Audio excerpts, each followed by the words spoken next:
I was glad to wake up today and see that the Earth is still spinning on its axis. We're still here.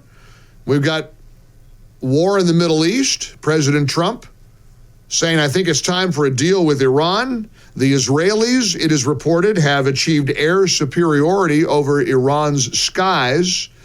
We continue to pray for Israel. You don't want World War III? Then you better hope that Iran doesn't complete their efforts to possess a nuclear weapon, because they'll do one thing if they get their hands on a nuke, and they will wipe Israel off the face of the earth. And that is not something that I think normal people want to be a party to anywhere in the world.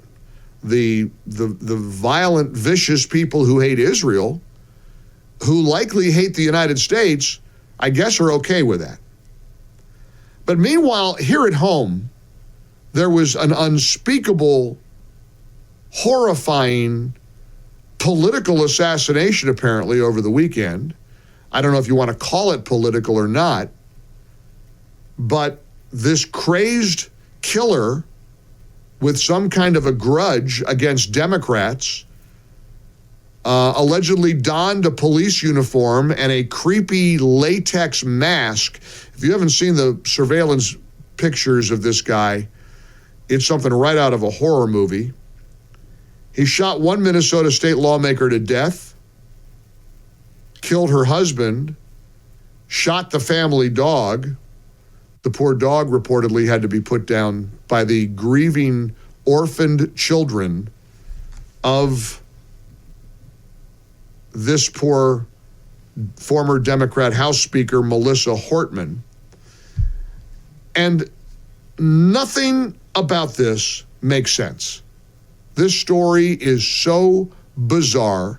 Of course, you know that by now, the guy's name is Vance Boelter, some kind of weird former pastor, owned a security company, worked for a funeral home, had a wife and 5 kids and a big, beautiful home, but had a couple of roommates, including the Papa John's delivery guy who's sitting on the stoop reading Vance Boelter's text messages.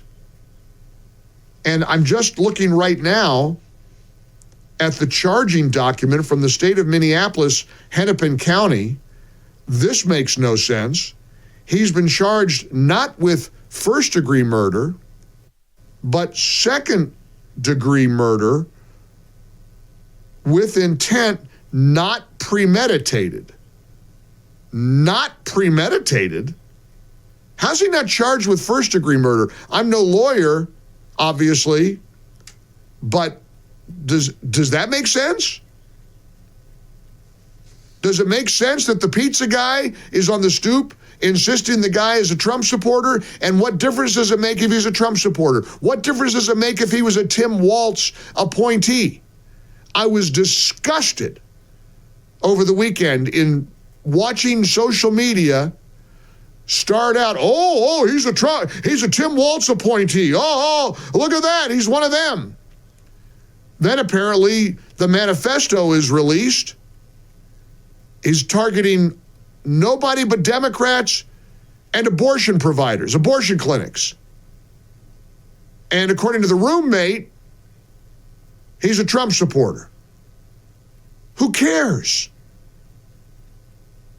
And, you know, I'm just going to say this, and I'm going to turn it over to you, because if you think I've got the wrong take on this, I don't mind welcoming dissent on how I feel.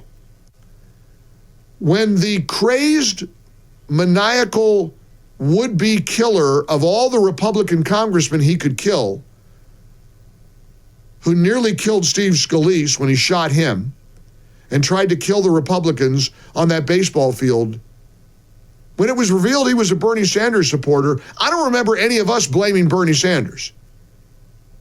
I don't remember any of us blaming Democrats.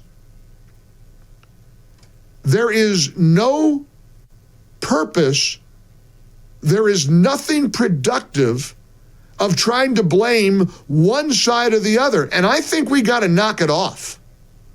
I really do. And I would urge our side to do the same thing. Look, I can't stand Tim Walz.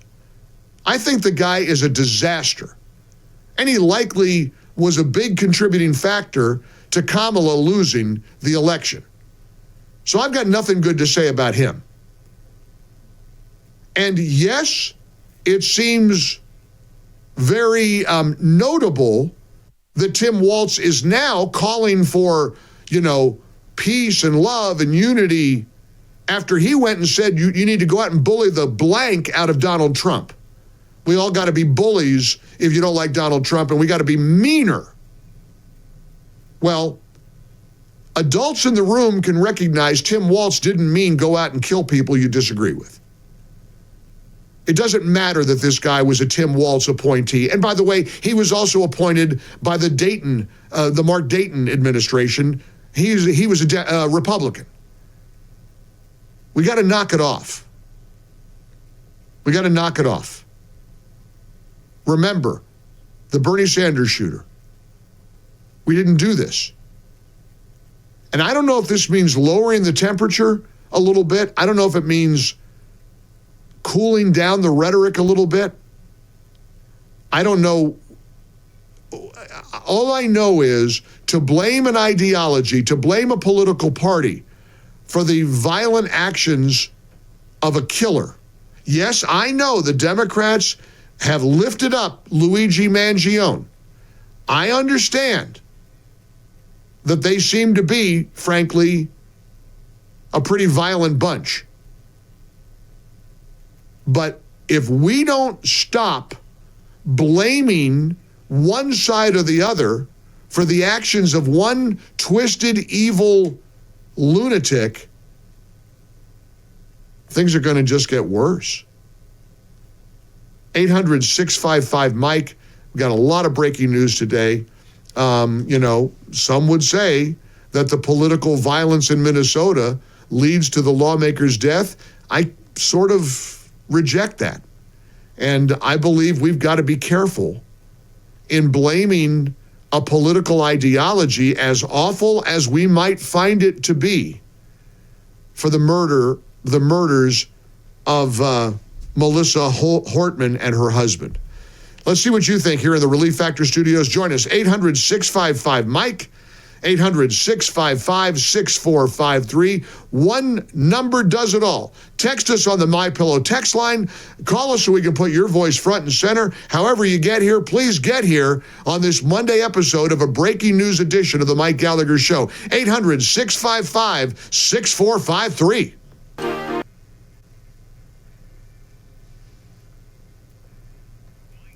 Let me issue a correction. My apologies. I incorrectly identified Mark Dayton, the former governor of Minnesota, as a Republican.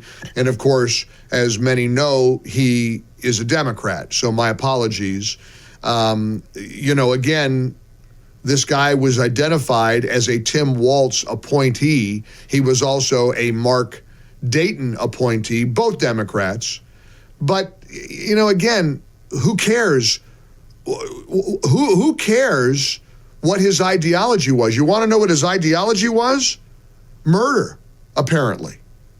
Cold-blooded killing. But a lot of it just doesn't seem to add up. A lot of people are pointing out, I saw somebody on X say that in Minnesota, the grand jury apparently is the one that needs to issue a first-degree murder charge. Now, if that makes sense to you, you let me know. So the local authorities charge somebody with second degree, not premeditated, when, for all intents and purposes, anybody could see that it was premeditated. But then a grand jury comes along and they'll up the charge to first degree and, I guess, premeditated. So, well, good. I got to believe the guy's never going to see the light of day. But I am glad they caught him alive. I figured he'd be dead in the woods somewhere with a self-inflicted gunshot wound, but evidently his ego wouldn't let him do that. And now there's going to be a lot of questions answered. And as Orlando just texted me on the MyPillow text line, this doesn't make any sense. He's supposedly a Trump supporter and a Republican, but a Walz appointee.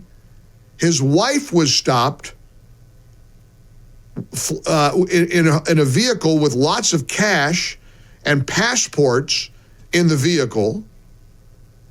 And yes, it appeared that the woman he killed was the only Democrat who voted against the Democrats and in favor of denying illegals over the age of 18 health care benefits. And they were mad at her for that. And boy, were they angry at her for that. But if you saw the manifesto, which incidentally was quickly, or the hit list rather, they don't want to release the manifesto for some reason, but they released the hit list he had, and it was all Democrats and abortion clinics. And you got the weird roommate with the Papa John's t-shirt on, claiming the guy was a big Trump supporter, as is the Papa John's guy, and they were roommates. So he's got apparently 2 roommates, but he's also married with 5 kids and has a big, beautiful home. None of it makes a whole lot of sense. John's in Venice, Florida. We'll start there. I also want to take you back to Minnesota with a lot of the local reporting going on there with, this horrific apparent political assassination, they're calling it. Hey, John, welcome to the show. How are you? Good morning. First of all, I'd like to send my condolences to the lawmakers' families and friends, of course. I thought it was pretty interesting watching Tim Walz, the AG, the DA, police chiefs all standing there giving accolades to the cooperation of interagency, bipartisan, all to bring this guy in. And it seems like these are the exact things that our sanctuary cities are against. And I just find it extraordinarily hypocritical. Well, there's tons of hypocrisy going on right now. I mean, it's also fairly hypocritical to say, well, let's all be unified and let's have, kumbaya moments, when just a couple of weeks ago, Tim Walz was saying they need to be meaner and they need to bully the S out of Donald Trump. Here was, of course, Tim Walz holding a press conference and attributing the death of this woman and her husband to meanness. It's not about hatred. It's not about mean tweets. It's not about demeaning someone. It's leading with grace and compassion and vision and compromise and decency. That was taken from us in Minnesota. Well, did you check out Eric Swalwell, one of Tim Walz's fellow Democrats? You want decency? You don't want meanness? You don't want to dehumanize people? Isn't it funny when they say those kinds of things, they always exempt Donald Trump from that list? Eric Swalwell is a very prominent California Democrat in the House of Representatives. He attended one of the No Kings rallies on Saturday. Here's what he said. Donald Trump is America's Hitler. Yeah. How about that? Now, I get kind of stunned. You want to talk about not being mean? Tim Walz actually said we got to get meaner. Am I hallucinating? Because I feel like I'm in a weird, Twilight Zone episode. Again, nobody should blame Tim Walz for what this guy did.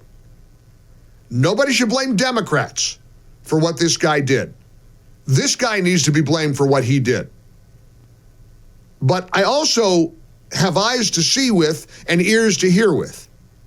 You want me to pull the clip from Tim Walz saying we need to get meaner? How does that work? Could Tim Walz himself... Look, I call on Tim Walz to say all of us need to cut it out. And it's going to be difficult for the Tim Walzes of the world, because by cutting it out, we mean stop calling Trump Hitler and stop calling us fascists. Stop it. Just cut it out. If you believe that, if you want to lower the temperature, well, you got to start. And I do believe, this is difficult, but I do believe there's some level of, or there is a measure of lowering the temperature. For full shows, live and on demand, it's Salem News Channel.